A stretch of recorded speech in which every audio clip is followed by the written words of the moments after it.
Mommy's sick, but she'll still smile if you come to my party, the little girl said to the man in the suit. Mommy's sick, but she'll still smile if you come to my party, the little girl said to the man in the suit.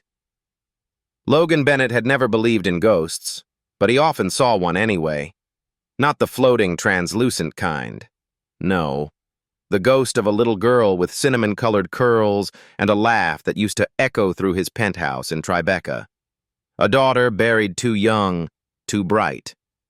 6 years had passed, yet grief still wrapped itself around his throat each morning like the starched collar of his $4,000 Tom Ford suit. That day, he left the cemetery early. No press, no driver, just Logan walking alone through East Harlem, the wind cutting through Manhattan's bones. He didn't know why he wandered north, past the rusted fences and boarded-up bodegas. Maybe to feel something real again. Maybe to remember what it meant to breathe without holding his chest together. The iron gate of Thomas Jefferson Park squealed as he pushed it open. It was quiet for a city park. Too quiet. A few pigeons, a man playing chess by himself, and then a splash of color. A little girl in a blue cotton dress, twirling on one foot, her curls bouncing with each spin. She didn't look more than 3. No shoes, cheeks dusted with powdered sugar or chalk. She had the fearless posture of a child who believed in magic. When she saw Logan, she didn't freeze or retreat. Instead, she marched right up, looked up at him with wide brown eyes, and said it. Mommy's sick, but she'll still smile if you come to my party. Logan blinked. I'm sorry? She held up a handmade invitation, folded construction paper with smudged crayon. It's today, after her nap. We don't have real cake, but we have a candle. A real one, not the battery kind. He looked around. No other adults in sight. Where's your mom? He asked gently. In bed. She's always tired. But she promised to come out for the party if I set it up real pretty. You can come too, the girl said brightly, as if inviting the UPS man, not a stranger in a suit. Logan knelt slowly. What's your name, sweetheart? Lily Miller. I'm 3 1/4. Something pulled in his chest. Not just her name, not just her eyes, but the way she said it. Unashamed, hopeful, as if goodness still ruled the world. He should have walked away, should have smiled politely, said no, and moved on. That's what Logan Bennett did. Walls up, heart closed, a fortress behind skin, but something in her voice cracked his armor. All right, Lily. Where do you live? She took his hand. Over there, apartment 2C, the one with the rainbow sticker.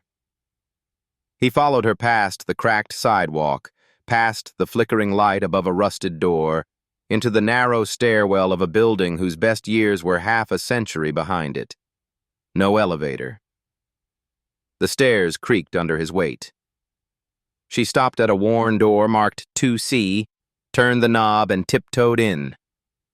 Shh. Mommy's still resting. Logan waited at the threshold. The apartment smelled of lemon cleaner and something faintly floral. Despite its peeling walls and chipped paint, it was clean, loved, lived in. He saw a birthday table set with unmatched plates, a single wrapped lollipop at the center, and a plastic teacup with glitter glue saying, Lily's Tea. Are you sure it's okay I'm here? Logan asked, suddenly aware of how strange this was. Lily nodded. You're nice. You didn't yell when I touched your sleeve.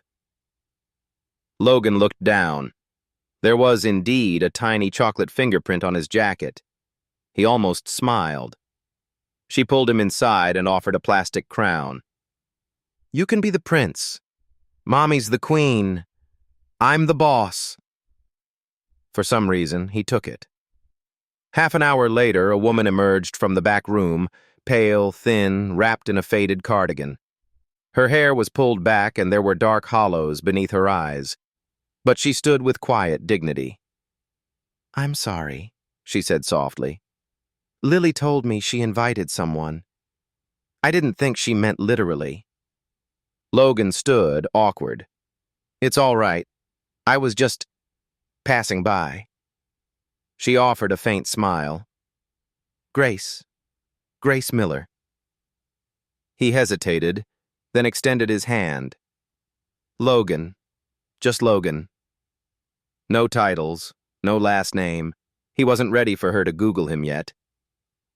Lily began humming Happy Birthday to herself as she pulled out a lighter and a toothpick she'd pressed into a marshmallow. "This is the candle," she whispered to Logan. "Mommy can't blow hard, so I'll do it." The room went still. Grace watched her daughter as if she were the only thing anchoring her to this earth. Logan reached for the lighter. "May I?" Lily nodded solemnly. He flicked the flame on, held it to the tip of the toothpick.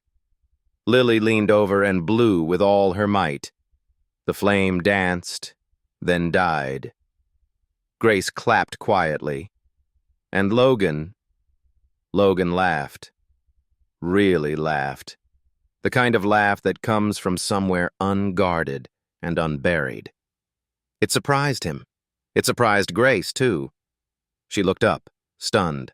He felt tears pricking his throat. "Happy birthday, Lily." She looked up at him. "Do you think wishes work, even if there's no cake?" The question punched through him. Because 6 years ago, a wish hadn't saved his daughter. He knelt beside her, suddenly unsure what he believed. "I think," he said carefully, "that sometimes the right person hearing the wish is more important than the cake." She nodded, as if he'd passed some invisible test. They stayed until the sun lowered through the dusty blinds. Logan didn't want to leave, but he did. Eventually. Still, as he stepped outside, something lingered in his chest like warmth after holding a cup of tea. That night, Logan didn't go home. He sat in his car, outside the building with the rainbow sticker, and stared up at the window of apartment 2C. A light flickered once, and he smiled, just a little, through tears. The next morning, Logan Bennett did something he hadn't done in years. He hesitated. Standing at the corner of 114th Street and First Avenue with a white bakery box in one hand and a children's book in the other, he stared up at the faded brick building like it was a cathedral or a battlefield. Maybe both. "What am I doing here?" The man in the mirror this morning had asked that question too. The man who shaved mechanically, who buttoned his shirt with muscle memory, who hadn't bought a birthday cupcake since the year his daughter died. But then he remembered Lily's question. "Do you think wishes work, even if there's no cake?" And the way her eyes looked up at him, like he might be the one who made them work. So here he was, with a strawberry cupcake with rainbow sprinkles, and a worn copy of The Gruffalo, his daughter's favorite book. He buzzed the apartment. Nothing. Then a tiny face appeared behind the second-floor window, nose smushed to the glass. Logan waved. Lily disappeared. Moments later, the door creaked open. "You came back," she said, barefoot again, hugging a sock puppet. "I brought backup," Logan said, holding up the box. Lily grinned and pulled him inside. "Mommy's awake today. She had oatmeal." The apartment looked no different than yesterday, still small, still worn, but it somehow felt brighter. A blanket was draped over the couch, and the teacup from yesterday had been washed and placed upright, like a treasured artifact. Grace stood near the kitchenette, holding a chipped mug of tea. She looked surprised, but not unkindly. "Twice in 2 days?" she said softly. "People are going to think we're friends." Logan gave a crooked smile. "Or that I have an outstanding invitation to finish a party." He placed the cupcake on the table. This one has real frosting. Grace looked at it, then back at him. That's thoughtful. Logan pulled the book from under his arm. And a story. It's not new, but it's been loved. Grace stared at the book. Slowly, her shoulders relaxed. Lily, say thank you. Thank you, Mr. Logan. Lily jumped up and wrapped her arms around his leg. It was the first time she said his name, and somehow it felt heavier than any title he'd ever earned. They settled onto the floor. Logan cross-legged, Lily curled beside him like a kitten, Grace on the worn couch watching, arms crossed, but her eyes softer than before. He read the whole book, doing the voices, poorly, but with effort. Grace chuckled once, under her breath, when he gave the Gruffalo a Boston accent. When he finished, Lily clapped like it was a Broadway show. Again! In a bit, Grace said gently. Mr. Logan probably has things to do. I do, he said, surprising himself. But none of them as important as this. Grace gave him a look, guarded, searching. Why are you here? She asked, quiet but direct. Logan paused. Because yesterday was the first time in years I felt like a person, not a ghost. Grace tilted her head. That's a poetic answer for a man in a $5,000 suit. It was on sale, he deadpanned. Then, softening, my daughter would have turned 10 last spring. Grace blinked. I'm sorry. Me too, he said. Silence settled between them, not awkward, just full. Then Lily returned with a box of crayons and paper. Can we draw now? Logan nodded. She handed him a purple crayon. This is for drawing happy stuff. He took it. That's the best kind. They drew for 20 minutes. Logan sketched something vaguely resembling a house. Lily added stick figures. Grace eventually joined, sketching clouds and stars. Then Lily held up her picture. 3 stick figures. A woman with wild hair labeled Mommy, a girl with curls labeled Me, and a tall man with a smile labeled Mr. Nice. Underneath in shaky letters, Mommy plus me plus Mr. Nice equals happy. Logan stared at it. The words hit harder than they should have. Grace leaned in. Her hand brushed his arm unintentionally. She pulled it back quickly. I didn't know she'd drawn that, she murmured.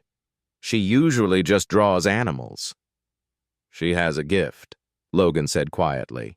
Grace smiled, tired, wistful. She has a heart that believes people stay. That sentence stayed with him for the rest of the afternoon.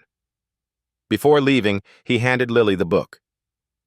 It's yours now. Keep it safe. She beamed.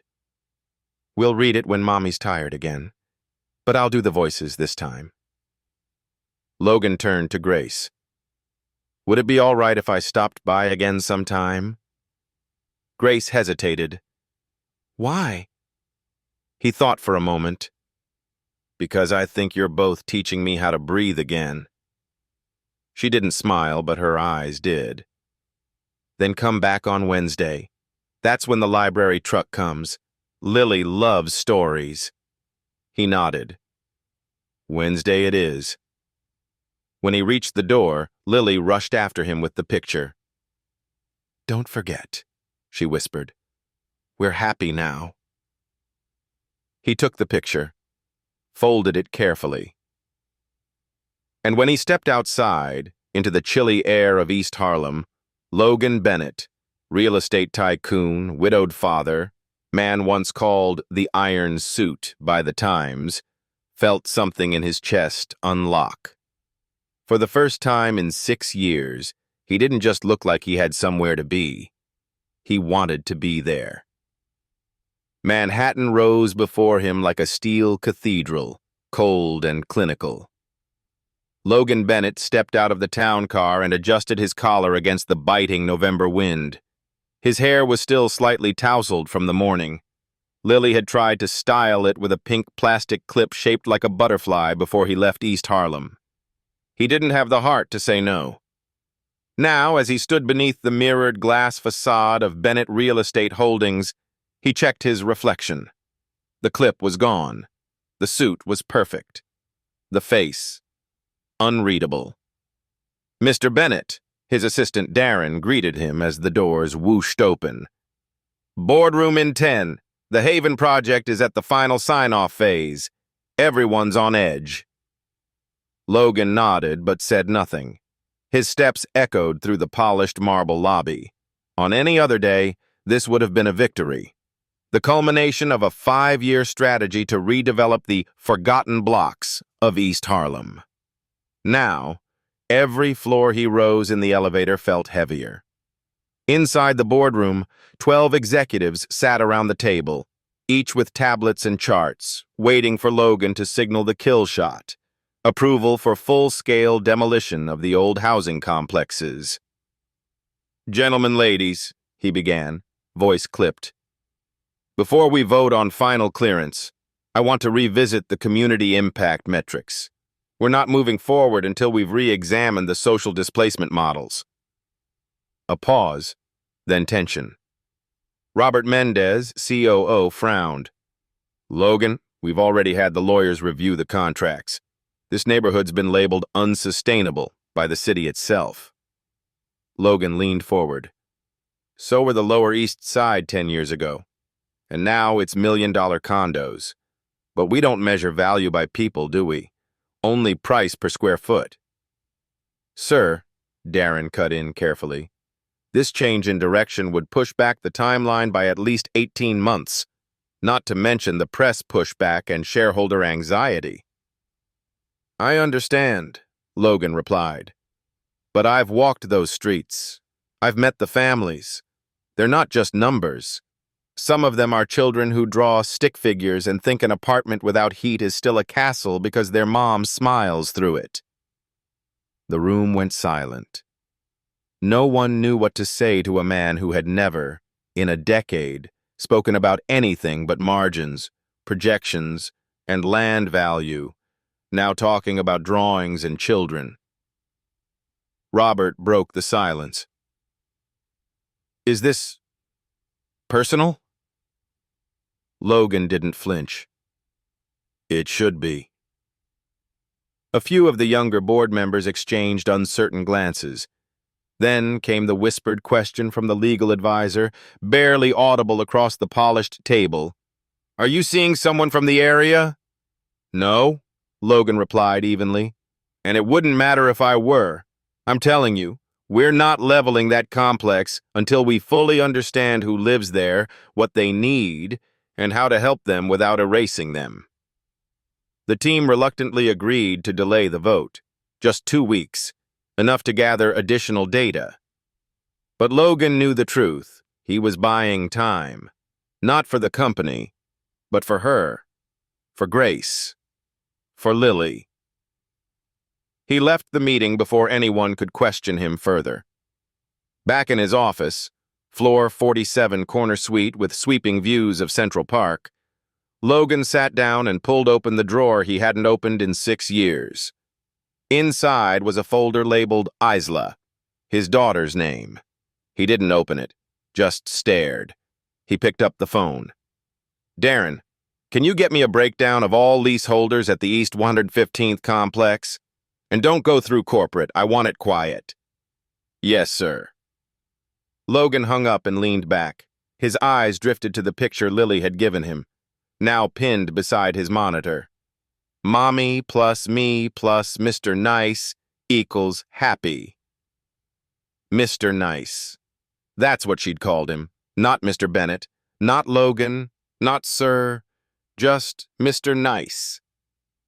The name hurt in a beautiful way, because he wasn't that man.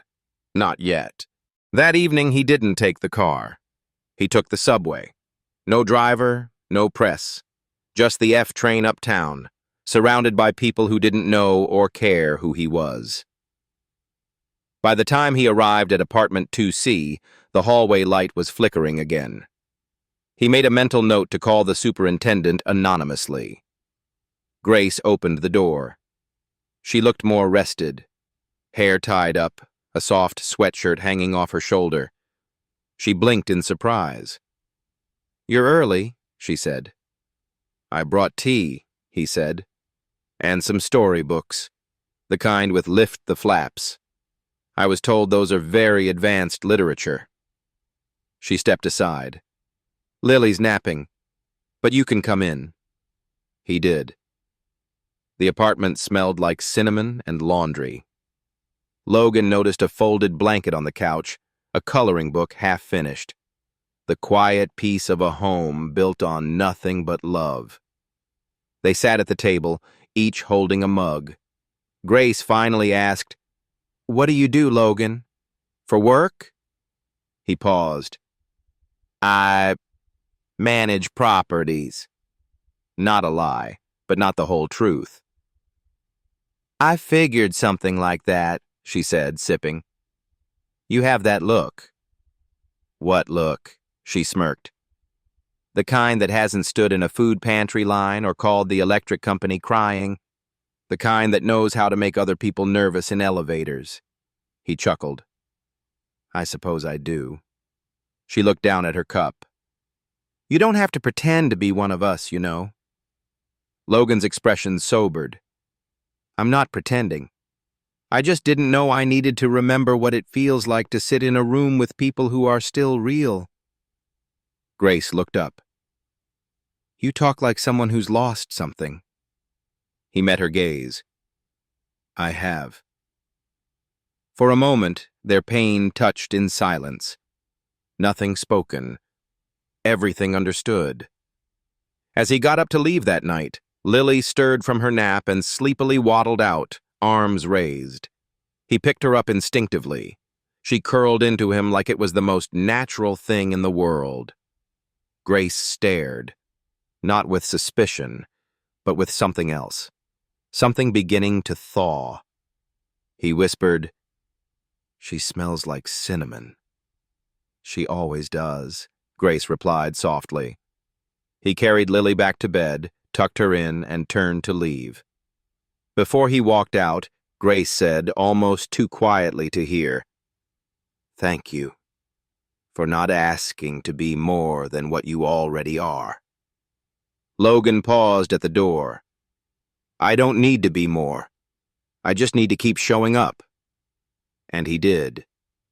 October 29th, 11:38 p.m. Entry 246. Today, he brought bubble tea with extra tapioca.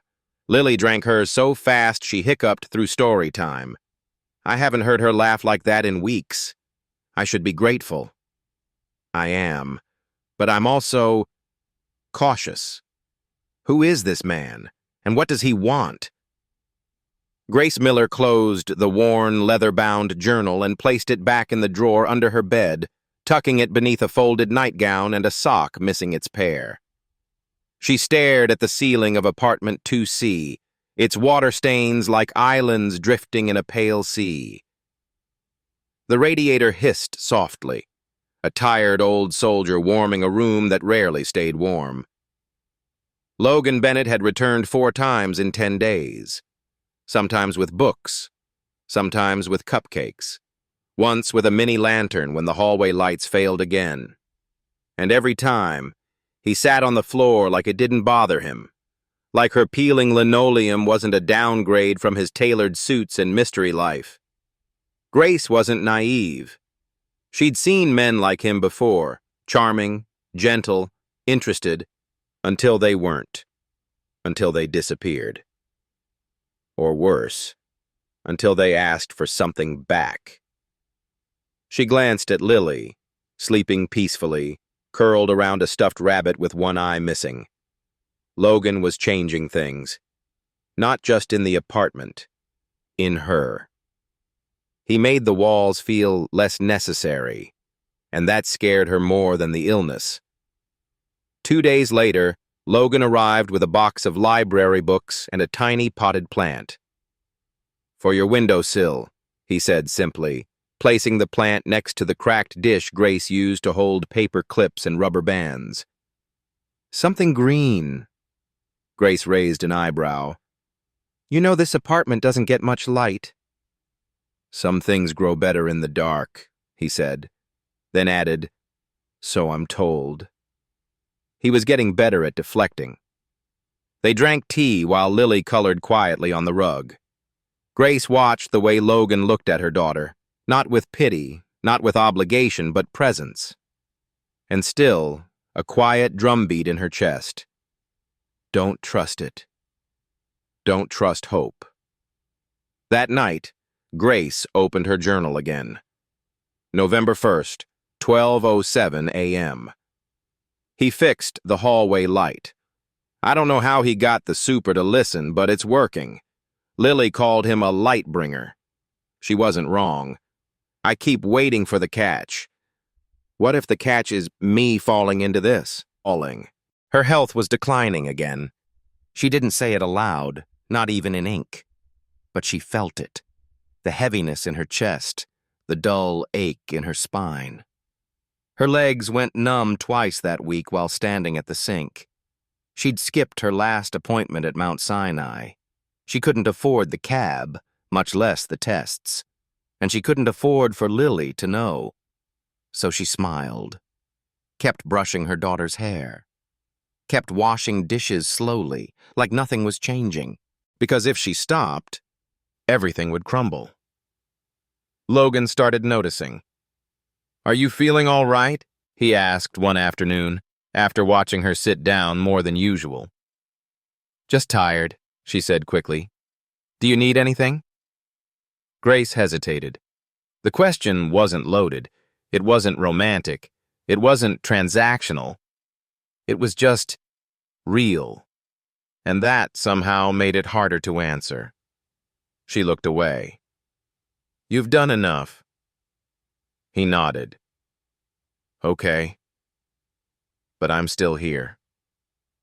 Later that night, Grace tucked Lily in with a song her mother used to hum, a lullaby about the moon following the child's dreams. Then she sat at the kitchen table with her journal. November 4th, 10:41 p.m. Today, I saw Logan kneel to tie Lily's shoe. He didn't rush. He double-knotted it like it was the most important thing in the world. I felt something crack inside. I should be preparing. I haven't told him what the doctor said last year. Stage 3, autoimmune failure. No transplant, no long-term options. If I decline again, I need a plan. That night, she began writing a letter. To Lily. It started with, "My darling star, if the morning ever comes without me." She cried between paragraphs. But the pen didn't stop. Because no mother should leave a child without saying goodbye. 2 days later, Logan came by and found Lily alone on the floor, drawing. "Where's Mommy?" he asked. Lily pointed to the bedroom. "She's sleepy again. All the time now." He knocked gently and peeked in.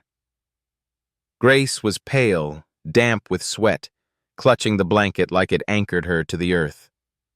Logan crouched beside her. "Grace." She blinked awake, startled. "How long was I out?" "A couple hours. Lily's fine. She made a zoo out of popsicle sticks." Grace tried to sit up. "I'm sorry." "Stop," he said gently. "You don't need to apologize for needing rest." She looked at him then, really looked. Her guard slipped. "Why are you still here?" she whispered. He swallowed. "Because you and Lily are the first thing that's felt like life again." Grace's eyes filled with tears. "What if I can't stay?" Logan took her hand. Then I'll stay until you can't. And after, if she needs me. She sobbed once, a raw human sound, and he stayed beside her, wordless, steady. That night, after Lily went to sleep, Logan quietly cleaned the kitchen. He found the journal by accident, not because he was looking, but because she'd left it slightly open on the counter. He didn't read it. He just saw the envelope beneath it, labeled for Lily. His breath caught. He knew what that meant. It was raining the night Grace collapsed. Not the soft kind of rain that soothes the city, but the kind that hammers metal roofs and floods street corners, that drowns sirens beneath its roar. Logan had just stepped out of a late dinner meeting on the Upper East Side, his phone buzzing with updates about a potential investor walking away from the Haven project after hearing rumors of a morality delay. He didn't care. Not tonight. His mind had been elsewhere for weeks. On a little apartment in East Harlem, a girl who called him Mr. Nice, and a woman who was slowly disappearing right in front of him. His phone buzzed again, but this time it wasn't Darren. Lily Miller. Mom's phone. He froze, answered. "Mr. Logan?" Lily whispered. Her voice was tiny, panicked. "Mommy fell down and she's not waking up. I can't get her to talk." "Lily, sweetheart, listen to me. Are you in the apartment?" "Yes. Mommy was in the kitchen. Now she's not moving. I covered her with my blanket. It's the warm one." His heart seized. "You did great. I'm calling help, okay? Can you unlock the door for them?" "I remember the number," she said proudly, tears still in her voice. "I remembered yours." "I'm on my way," he said. "Don't be scared." But she was. And so was he. It took Logan 11 minutes to reach East Harlem. He didn't wait for his driver. He ran. In the pouring rain, no umbrella, no coat. Just the rush of blood in his ears and one mantra pounding in his chest. Please be alive. Please be alive. When he arrived, the building was lit up with red and blue. An ambulance parked outside. EMTs hauling a gurney up the stairs. He bolted past them, taking the steps 2 at a time. Apartment 2C was open. Lily sat by the door in her pajamas, her small body trembling, eyes wide with terror. "She wouldn't wake up," she sobbed. "I sang the moon song, but she didn't wake up." Logan dropped to his knees, soaked to the bone, and held her tightly. "You were so brave, Lily. So brave." Inside, Grace lay unconscious on the kitchen floor, lips slightly blue, skin pale as winter. The medics worked quickly. One of them glanced at Logan. "You family?" "Yes," he said without hesitation. "I'm family." They didn't ask more. He helped them carry her down the stairs. Lily clung to his hand like it was her lifeline. At the ambulance, they hesitated.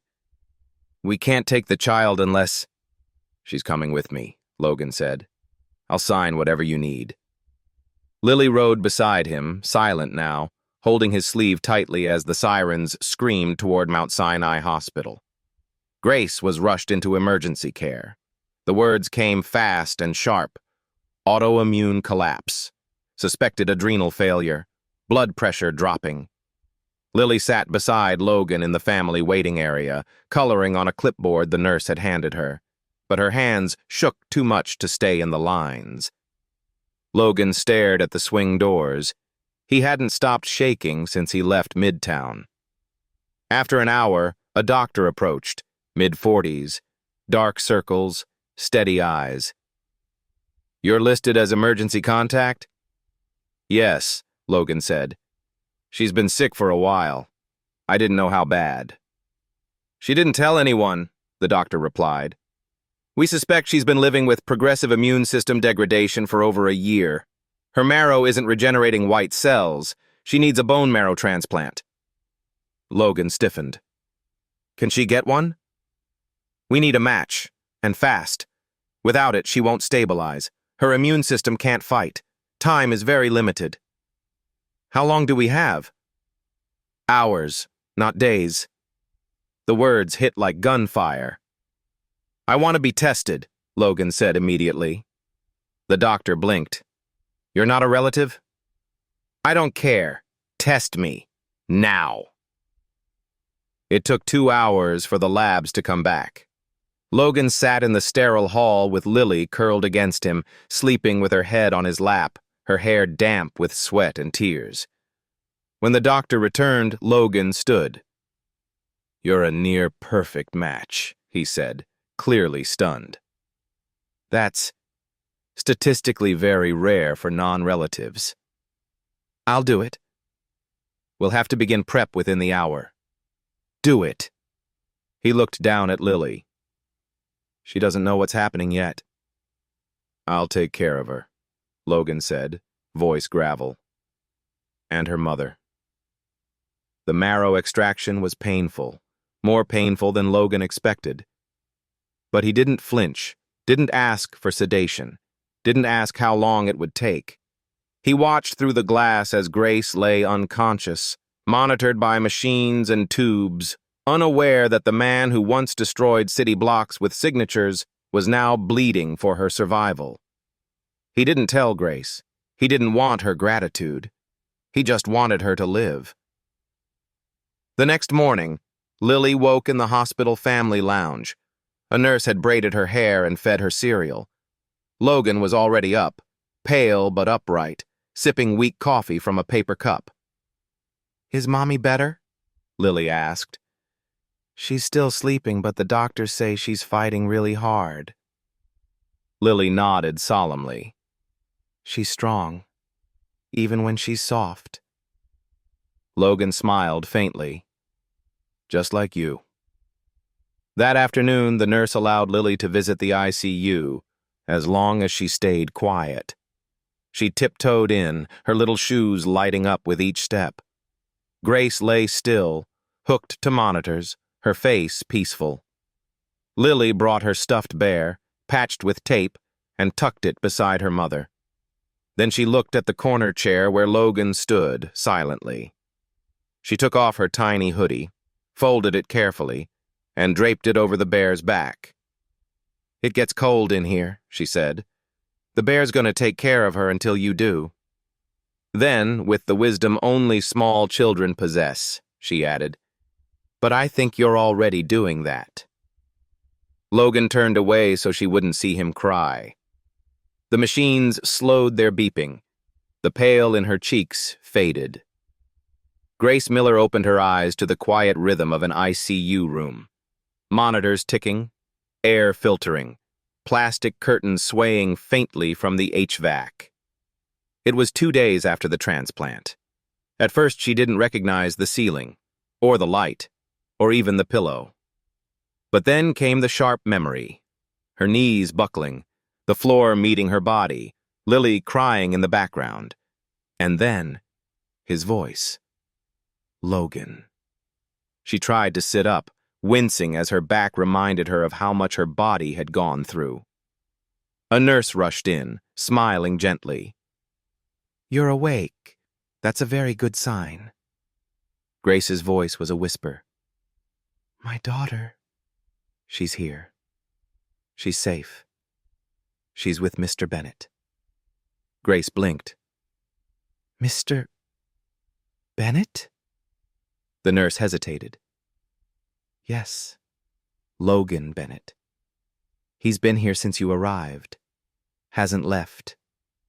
Your daughter calls him Mr. Nice. Grace closed her eyes. The name Bennett echoed in her mind like a distant bell. She'd heard it before. Real estate. Midtown. Why didn't he tell me? Later that morning, they moved her out of ICU.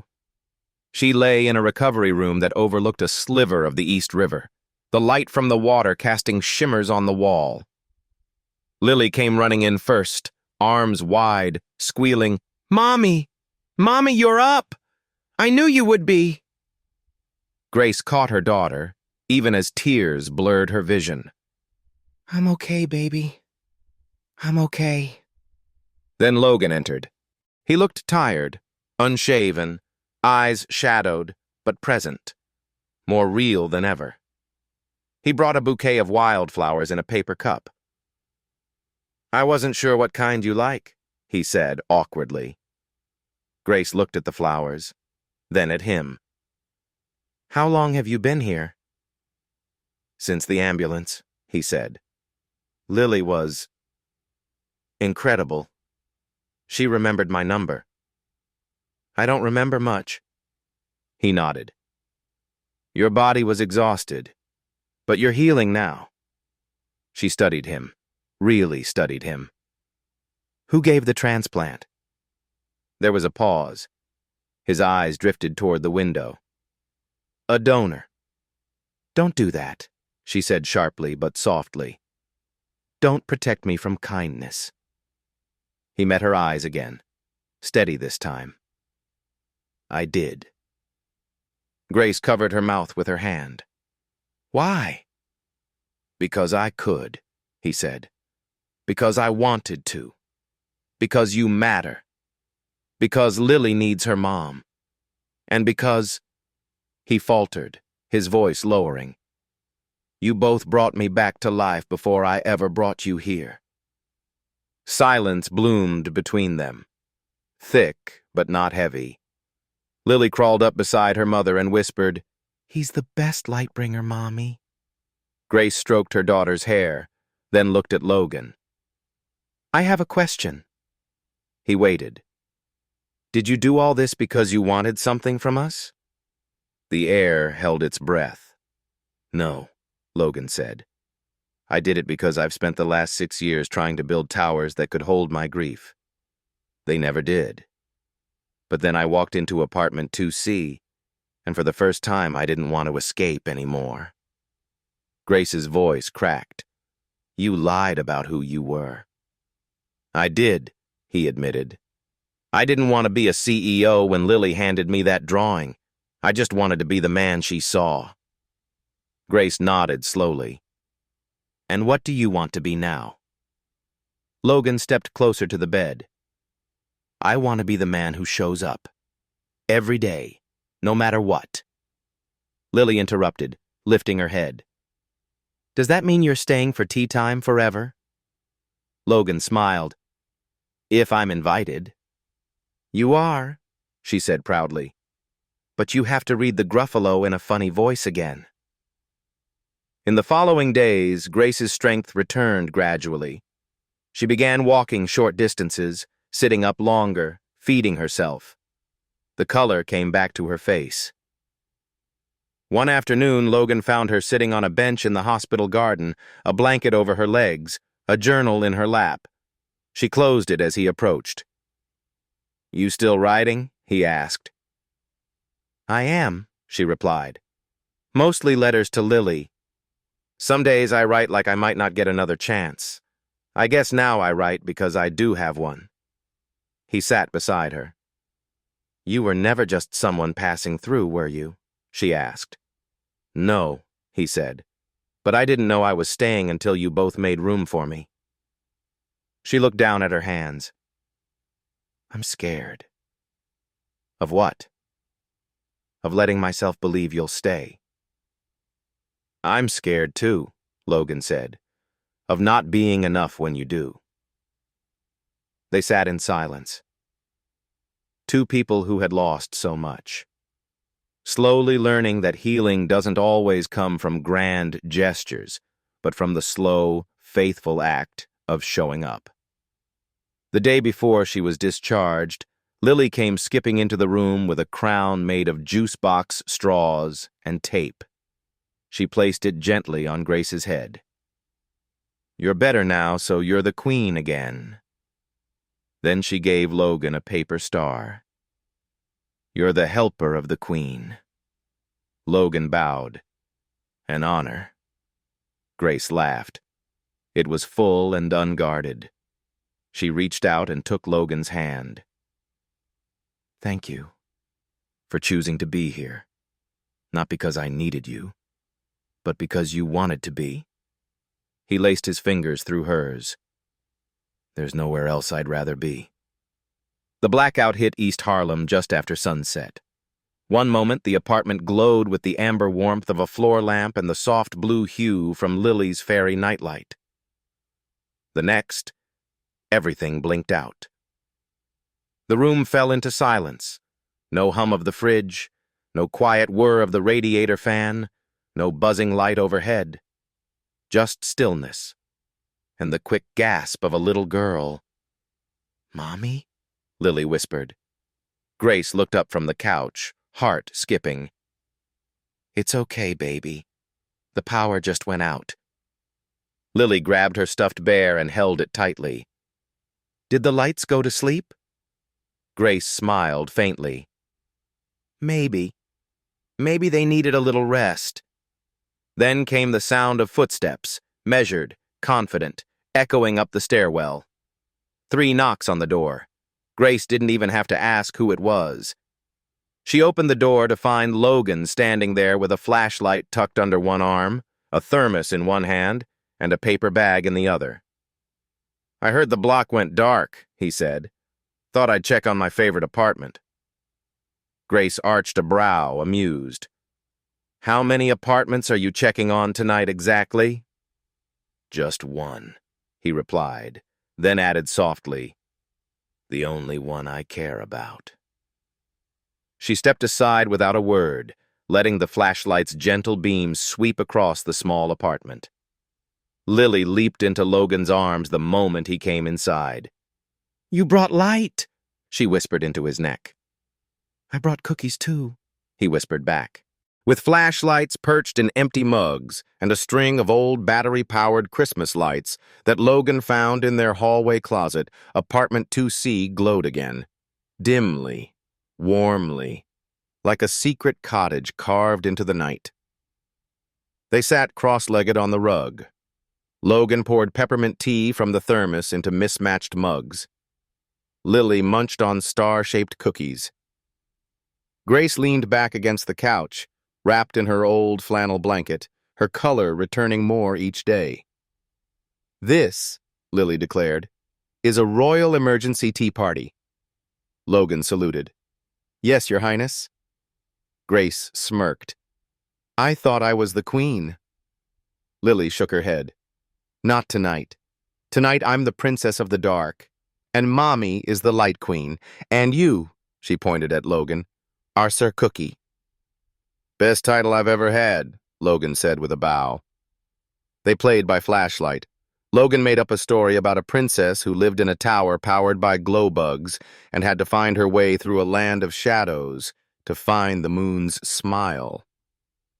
Lily added details, talking bears, socks that turned into dragons, a tea kettle that could predict the weather.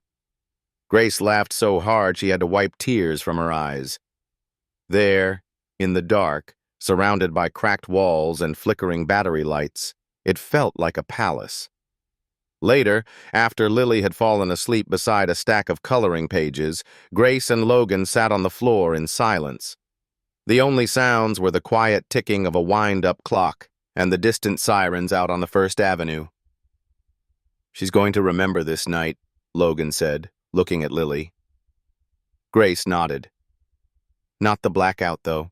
She'll remember the story, the cookies, the glow bugs." He looked at her. "So will I." She didn't answer at first, just sipped her tea slowly. Then she said, "Do you ever wonder what you would have remembered if life had gone differently?"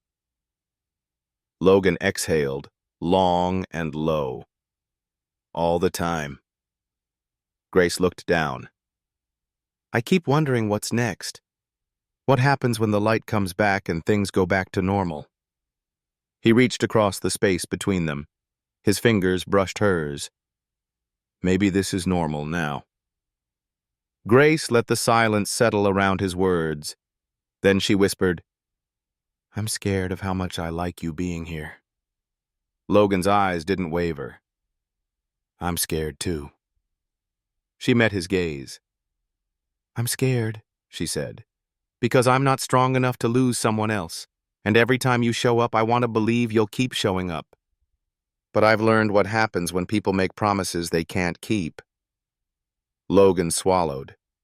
The words hit him squarely, honestly. "I don't make promises lightly," he said, "and I won't make one now. But I will tell you this.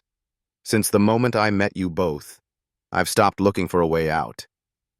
He leaned back, resting against the couch, their shoulders nearly touching. "I used to think light came from outside, from things, money, power, buildings with my name on them. But it's not true. The light's in here," he said, tapping gently over his heart. "And sometimes it shows up when a little girl hands you a drawing and calls you Mr. Nice." Grace chuckled, then turned quiet. "I thought my life ended when my diagnosis came. I thought Lily would grow up alone.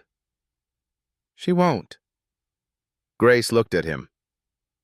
"You don't even know what you're signing up for," she whispered. "I know it's the first thing in years that feels worth showing up for," Logan answered. Outside, the wind howled between buildings. But inside 2C, warmth bloomed despite the cold. Lily stirred in her sleep and murmured, "Sir Cookie, don't forget the tea." Logan smiled and tucked a blanket around her. Then, softly, Grace whispered, "Thank you for not asking me to be more than I can give right now." "I don't want more," he said. "Just this. Just now." She leaned her head against his shoulder. And in the darkness of a city gone quiet, two people, once strangers, now tethered, sat side by side, wrapped not in electricity or convenience, but in the soft, slow light of presence.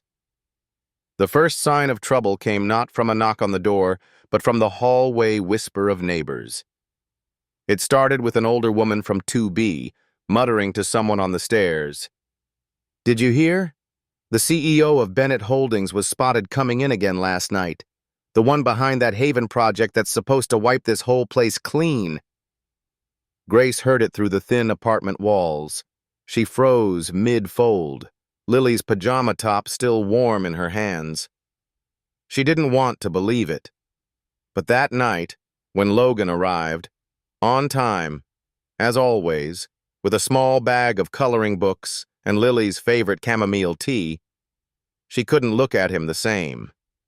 He greeted them as usual, crouching to hug Lily, gently ruffling her hair. Grace tried to smile, but something in her had pulled away. An hour later, while Lily was asleep on the rug, Grace stood by the kitchen sink, drying dishes, her back to him. "Logan?" she said quietly. He looked up. "I need to ask you something, and I'd appreciate the truth." He straightened in his chair. "Of course. Are you Logan Bennett? The Logan Bennett, CEO of the real estate firm that owns the Haven project?" The words hung in the air like a tremor waiting to become an earthquake. He exhaled, slowly. "Yes." Grace set down the dish. Her hands trembled and she pressed them to the counter to steady herself. "You lied to me. I never gave you a false name," he said. "But I withheld. You knew from the beginning where I lived. You knew what the project meant for us, for this neighborhood. And you let me believe you were just some man who wandered into the park." "I didn't plan to lie. I didn't even plan to stay," he said gently. "But then I met Lily. Then you. And the truth became harder to explain without sounding like a fraud." Grace turned to face him, her voice shaking. "You sat on this floor. You drank my tea. You tucked my daughter in and let her call you Mr. Nice. And all this time, you were the man planning to bulldoze our home." "I stopped the project," he said quickly. 2 days after I met you. I ordered a full social impact review. I've fought the board every week since." She laughed bitterly. "Do you want applause for that?" "No," he said. "I just want you to know it wasn't all fake." Grace stepped forward, eyes blazing. "You don't get to play hero after deciding people like me were just numbers on a spreadsheet. You think we're a community you can save or preserve like some historic site, as if your attention is what makes us valuable." He didn't defend himself. He just said quietly, "That's exactly why I stopped." Grace's voice broke. "And what if I hadn't asked? Would you have ever told me?" He didn't answer, because the answer was no. Grace took a shaky breath. "I can't have Lily confused again. I can't risk her heart on someone who isn't staying." Logan stepped forward, his voice hoarse. "I'm not leaving." "You should," she whispered. He stood there for a moment, still. Then he turned and left without another word, the door clicking shut behind him. That night, Grace didn't sleep. She sat at the kitchen table long after Lily had gone to bed, her journal unopened beside her, hands clasped together like a woman in prayer, but unsure who to pray to. She wanted to be furious. She was furious, but she was also shattered, because she had begun to let herself believe that Logan wasn't temporary. The next morning, a courier envelope arrived with no return address. Inside was a confidential memo addressed to the Bennett Real Estate Holdings Board of Directors. Attached were documents: a formal cease on Project Haven development, a signed waiver forfeiting future rights to build on the East 115th Street property, a personal letter handwritten in Logan's sharp, slanted script. "Some things aren't meant to be built over. Some things are meant to be stood inside of. I found my foundation at 2C. Later that day, Grace found a letter tucked beneath the coloring books Logan had left behind. It was short. "Grace, I never meant to be anyone but the man Lily saw when she handed me that drawing. I can't undo the way I entered your life, but I will never stop choosing to stay in it. Logan." She stood in the hallway for a long time, holding the paper, staring at the wall where Lily's drawing still hung. Mommy plus me plus Mr. Nice equals happy. She had meant to take it down, but she never could. That evening, Grace sat on the edge of the bed, pulled open the drawer beside her, and retrieved the unfinished letter to Lily, the one she'd written during her worst night at the hospital. "My darling star, if the morning ever comes without me." She didn't read further. She tore it in half, then again, until all that remained was confetti in her palms.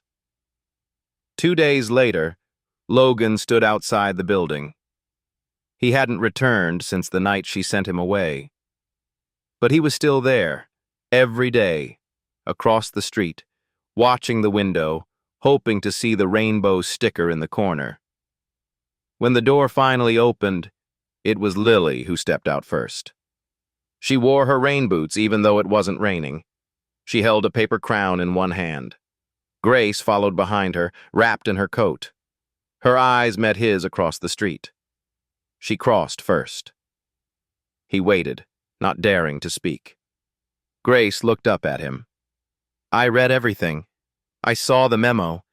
And Lily cried when you didn't come back." "I thought I'd ruined everything," he said. She shook her head. "You ruined the lie, not the truth." Lily tugged on Logan's sleeve. "Are you coming back for tea today?" He crouched to meet her eyes. "Only if the Queen of Light says it's okay." Grace smiled, just faintly. "The Queen says you may enter." The garden wasn't large, just a cracked courtyard behind the building in East Harlem. The grass grew in crooked patches and the fence had rusted in 3 places. But in Logan Bennett's eyes, it was a palace. He arrived that morning in jeans and a navy flannel shirt, sleeves rolled up, cheeks flushed from carrying boxes, foldable chairs, paper lanterns, a cooler filled with lemonade and fruit cups, and in the center of it all, a white sheet stretched over a borrowed card table, now transformed into a birthday throne. Today was Lily's 4th birthday, the first one with a real cake. The first one where the light wasn't just imagined. Grace watched from the building steps, one hand wrapped around a coffee mug, the other resting lightly on her belly. Her strength had returned. Her laughter was no longer hesitant, and in this quiet moment, she looked like a woman who had weathered every storm and somehow stepped out golden on the other side. "Do you think she remembers last year?" she asked as Logan adjusted the string lights overhead. He looked at her. "I think she remembers the drawing, not the candle made of a toothpick." Grace smiled. "She still calls you Mr. Nice." "She can call me anything," he said softly, "as long as I get to be here." Children began arriving from all over the block. Kids in pigtails, toddlers with stickers on their faces. A set of twins from 3A brought Lily a plastic tambourine and hugged her like she was a queen. A few of Logan's employees came too, unofficial guests, drawn by whispers about the boss they barely recognized anymore. "Is that Bennett?" someone asked under their breath. "He's smiling?" "He's helping a 4-year-old with balloons," another replied. "He doesn't even carry his own laptop. He's different." Yes, he was. Logan moved through the courtyard like someone reborn, not commanding, not inspecting, but present. Every laugh, every spilled juice box, every crayon smeared on paper plates. He was there for all of it. And in the middle of it all, Lily, wearing a sparkly paper crown and a sundress with tiny stars printed across it. Grace knelt beside her. "Ready to blow out the candles?" Lily nodded, then looked around. "Where's Mr. Nice?" He was standing near the back, watching quietly, hands in pockets. Lily ran over and grabbed his hand. "Come on, I need you for the wish." The cake was simple, vanilla with strawberry filling and pink icing, handmade by a neighbor who baked on weekends. It held 4 glowing candles. Lily looked around at everyone. Neighbors, children, a woman in a wheelchair, Logan's assistant, the superintendent, Grace, holding her phone up to capture the moment. "Okay," Lily said. "Here's the rule. 1 candle for each wish." Everyone laughed. "What's the first wish?" Logan asked. Lily pointed to the biggest candle.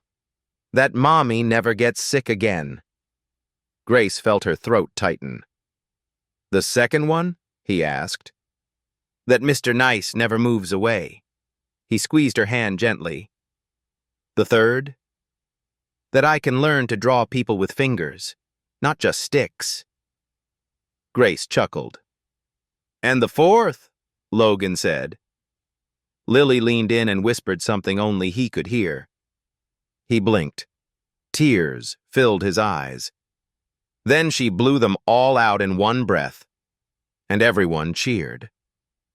Later that afternoon, after the cake was gone and Lily was running in circles with ribbon streamers, Grace approached Logan as he was refilling cups. "What did she say?" Grace asked softly. "The last wish?" Logan looked at her with wonder. "She said, 'I wish Mr. Nice would be my first candle forever.'" Grace stilled. "What does that mean?" "She said that on her last birthday I was the first candle she ever saw, and that when the room was dark, I made light, even if it was just for 1 wish." Grace looked at him, long and quiet, then reached into her pocket and pulled out a small wrapped box. "I was saving this for later, but I think now is right. He opened it carefully. Inside was a small framed copy of Lily's original drawing. Mommy plus me plus Mr. Nice equals happy. But now, Lily had drawn fingers on the people and added a little house underneath. On the roof, in scribbled crayon, "Our light home." Logan swallowed hard. She drew this? She's been working on it since the hospital. Said she wanted you to have a picture of where we live now. Not just the place, but the feeling. He looked at Grace. I thought I was here to give her light, but she's the one who gave it to me. Grace reached for his hand. We all gave it to each other, but you stayed, and that changed everything. As the sun lowered, casting gold through the courtyard vines, Lily climbed up on a folding chair and looked out at the crowd. Her voice was small, but steady. I want to say thank you to everybody, and to Mommy, and to Mr. Nice. Logan stood beside her. She took a deep breath. Mr. Nice is my candle, and I hope you all get one too. There was silence, and then applause. Not polite, not adult, but joyful, like children clapping after fireworks. Logan bent down and whispered, You know I never liked birthdays. Lily whispered back, That's 'cause you didn't come to mine before. That night, Grace tucked Lily into bed. The little girl was exhausted, sticky with icing and sleep, but smiling. In the quiet afterward, Logan and Grace sat on the couch. You're not a visitor anymore, she said gently. He looked at her. What am I? She hesitated, then whispered, Home. It was a Thursday morning in early spring when Logan Bennett walked into the boardroom of Bennett Real Estate Holdings for the last time. The view from the 47th floor stretched wide across Manhattan, skyscrapers like giants frozen mid-thought. It was the same view he'd stared at for over a decade. But now, it felt far away. He placed a single folder on the polished oak table, sat down, and waited. The room filled slowly with men and women in suits, some curious, some skeptical, some already whispering about what today would mean. At precisely 9:00 a.m., Logan stood. Effective immediately, he said, voice calm. I'm stepping down as CEO. Gasps fluttered across the table. I'll be forming a non-profit initiative focused on preserving affordable housing and funding pediatric care access in underserved areas. I've named it the Isla Light Foundation. A pause. The room shifted. Someone murmured, Isla? My daughter, Logan said. She passed 6 years ago. But her light didn't. No one spoke. I spent years building towers, he continued, but I forgot to build what matters. Now I will. He gathered his papers. Thank you for the years. I hope you all find your light too. And then, without fanfare or a farewell party, Logan Bennett walked out of the company he built into a future that had nothing to do with profit and everything to do with presence. 2 weeks later, in a quiet neighborhood in Forest Hills, Queens, 3 people stood outside a modest 2-bedroom home with a white fence and an overgrown garden. The woman wore a navy cardigan and carried a tin of homemade cookies. The man held a canvas tote of books, and the little girl danced in circles, wearing a cape made of a picnic blanket. Their names weren't on the mailbox yet, but they would be soon. Grace stepped through the door first. The house smelled like sun-warmed wood and fresh paint.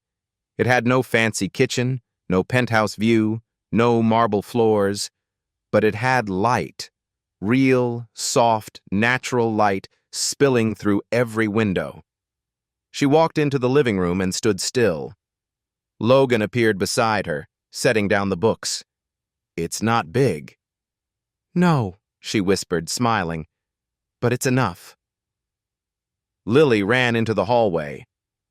There's a closet just for shoes. Logan chuckled. We might even find matching ones this year. Grace leaned into him, hand resting on his arm. She's going to remember this house. I hope so, he said. I want her to remember a place where no one ever had to leave. That afternoon, they unpacked slowly. Logan hung Lily's new drawing, the one with the house and candlelight, above the kitchen table. Grace stacked books by the window seat. Lily assigned names to every room. The imagination room, the laundry closet, the royal napping chamber, the guest bed, and the forever table, where they'd eat together. They shared a simple dinner of grilled cheese and tomato soup. Lily wore her cape. Logan wore an apron he pretended to hate. Grace didn't stop smiling. After dinner, they stepped out into the backyard. The grass was patchy, the rose bushes untrimmed, but it was theirs. Logan unfolded 3 lawn chairs. Lily climbed into one, legs too short to touch the ground. Grace sat beside her, sipping tea. And Logan, for the first time in years, looked at the sky without feeling the weight of towers. Twilight settled in. Lily reached for Grace's hand, then for Logan's. Can I ask something? She said. Anything, Grace answered. If this is our house forever, will we always be like this? Logan looked at her. Like what? She smiled sleepily. Warm, not just in the heater way, but in the heart way. Grace's voice trembled. Yes, sweetheart. That's exactly what we'll be. Lily turned to Logan. Will you stay even when I'm big and grumpy and forget your favorite tea? He chuckled. I'll stay even when I need glasses to read bedtime stories. Even when I'm taller than you? I'll just get taller shoes. She leaned against his chest, closing her eyes. Then it's forever. Later, after Lily had gone to bed, Grace and Logan sat under a string of fairy lights in the backyard. She leaned her head on his shoulder. I never thought I'd have this again, she whispered. This? Peace. Laughter. A home with space for both. He laced his fingers through hers. I never thought I'd be someone's candle. You were mine too, she said softly. Not just Lily's. A pause. Then, do you ever miss your old life? He thought for a moment. Not the buildings, not the boardroom. But I do miss the version of me who thought he had to do it all alone. He was strong in all the wrong ways. Now I get to be here. Just here. She nodded. You know, we didn't need a hero. I know, he said. You just needed someone to stay. In the garden under a moonlit sky, Grace stood and walked to the flower bed. She knelt and dug gently with a trowel, placing something into the earth. Logan stepped beside her. What is it? He asked. She smiled. The last piece of that letter I wrote Lily in the hospital. I kept one line. What did it say? Grace looked up at him, eyes bright with something stronger than memory. It said, even if I can't be there, look for the light. It always finds you when you least expect it. Logan nodded. It did. They covered the soil, planted marigold seeds over it, and let the night take them quietly. Weeks later, the garden bloomed. The flowers came up crooked but determined, like everything in their lives, imperfect, persistent, beautiful in the way only the weathered things are. One Sunday afternoon, Lily wandered into the yard with a popsicle dripping down her fingers. She found Logan on the porch repairing a broken chair. "Mr. Nice? Hmm? Can we have tea later in the forever table?" "Of course." She sat down beside him. "Do you think people can be homes too?" He paused, looked at her. "I think people are homes," he said, "and the best ones have windows." Lily tilted her head. "What kind of windows?" "The kind that let light in," he replied, smiling, "and don't close when it rains." That evening, as the sky turned soft with dusk, Lily asked one more question. "Will you be here forever?" Logan knelt in the garden, wiping soil from his hands. He looked up at her, not as a CEO, not as a stranger, but as someone who had built a life with his hands, not his money. "I've been here," he said gently, "since the day you lit your first candle." And in that moment, with the roses blooming wild behind her and her mother singing quietly in the kitchen, Lily believed him with all her heart. And that was more than enough. A poor little girl in a blue dress, with nothing but a sincere invitation, touched the heart of a powerful CEO who had long forgotten how to feel. From a birthday without cake to a candle lit in the dark, they didn't just find each other, they found themselves. Logan was no longer the lonely man in a suit. He became Mr. Nice, the one who stayed, the one who lit a home with love. And in a small house filled with laughter, warm tea, and a little girl wearing a paper crown, they lived, loved, and healed forever. Thank you for staying with us until the very last lines of this story. We believe that if you're still listening, your heart is still warm. If this story touched you, please consider subscribing so we can meet again in the next journey of healing. Here, every story is a small candle, and you are the one who lights it. See you in the next story.